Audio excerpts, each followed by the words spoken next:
वहीं भारतीय सेना ने अपनी नई कॉम्बैट यूनिफॉर्म यानी कि युद्ध की वर्दी का पेटेंट करवाया है। रक्षा मंत्रालय की ओर से दी गई जानकारी के मुताबिक सेना की नई वर्दी का IPR यानी इंटेलेक्चुअल प्रॉपर्टी राइट पूरी तरह से भारतीय सेना के पास है। इसका मतलब ये हुआ कि इस नई वर्दी का इस्तेमाल सिर्फ और सिर्फ सेना के जवान ही कर पाएंगे और अगर किसी ने सेना से मंजूरी लिए बगैर ऐसी वर्दी बनाई या उसे बेचा तो उसके खिलाफ कानूनी कार्रवाई हो सकती है।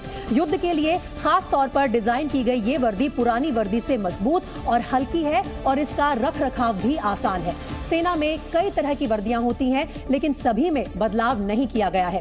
ये जो नई वर्दी बनाई गई है ये खास तौर पर युद्ध के दौरान ही पहनी जाएगी। इस नई वर्दी को NIFT यानी national institute of fashion technology की टीम ने बनाया है।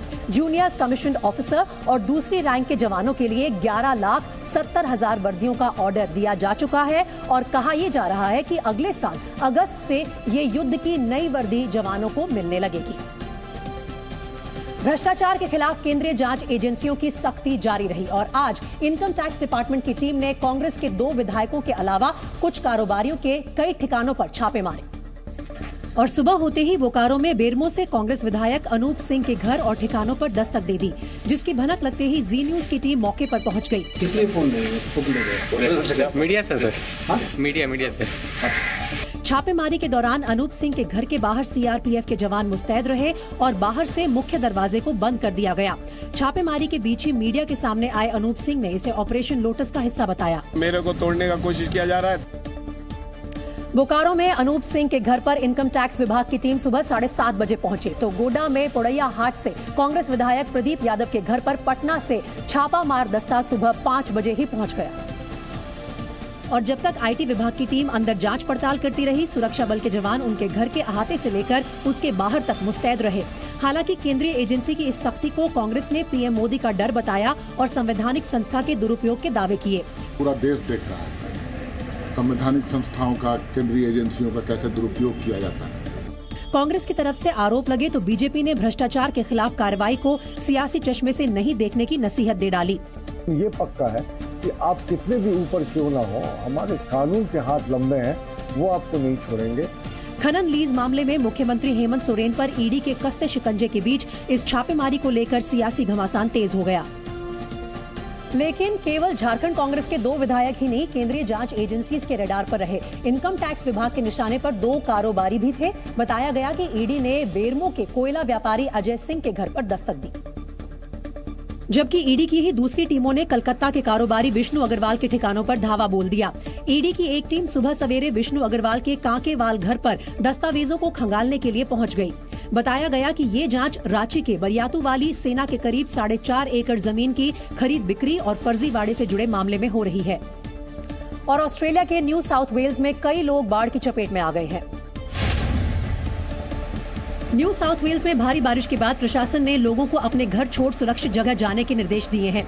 नदियों का जलस्तर बढ़ने के साथ ही रिहायशी इलाकों तक बाढ़ का पानी पहुंच गया है।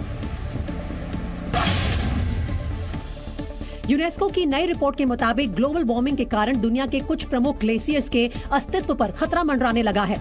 रिपोर्ट के मुताबिक अगर सही कदम नहीं उठाए गए तो 2050 तक ये ग्लेशियर खत्म हो जाएंगे।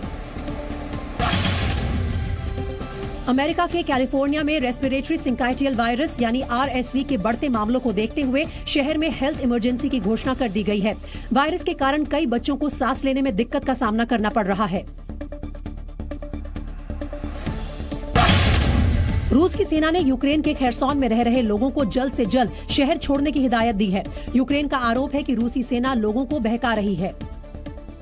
कर्नाटक के मैसूरू में एक तेंदुआ जंगल से निकलकर रिहायशी इलाके में पहुंच गया। कृष्णराज नगर इलाके में तेंदुए को सड़क पर दौड़ते हुए देखकर वहां के लोगों में हड़कंप मच गया। रिहायशी इलाके में तेंदुए के टहलने और वहां मची दहशत का वीडियो भी सामने आया है। वीडियो में दिखा कि तेंदुआ अचानक एक मकान के पीछे से निकला और सड़क की ओर दौड़ पड़ा।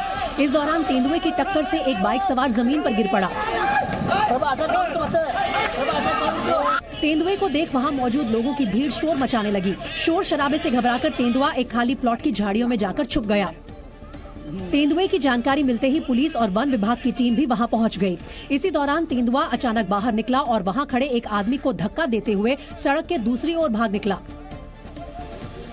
काफी देर की भागम भाग और मशक्कत के बाद आखिरकार वन विभाग के कर्मचारियों ने तेंदुए को जाल में फंसा लिया। इसके बाद उसे एक पिंजरे में डालकर जंगल में छोड़ दिया गया।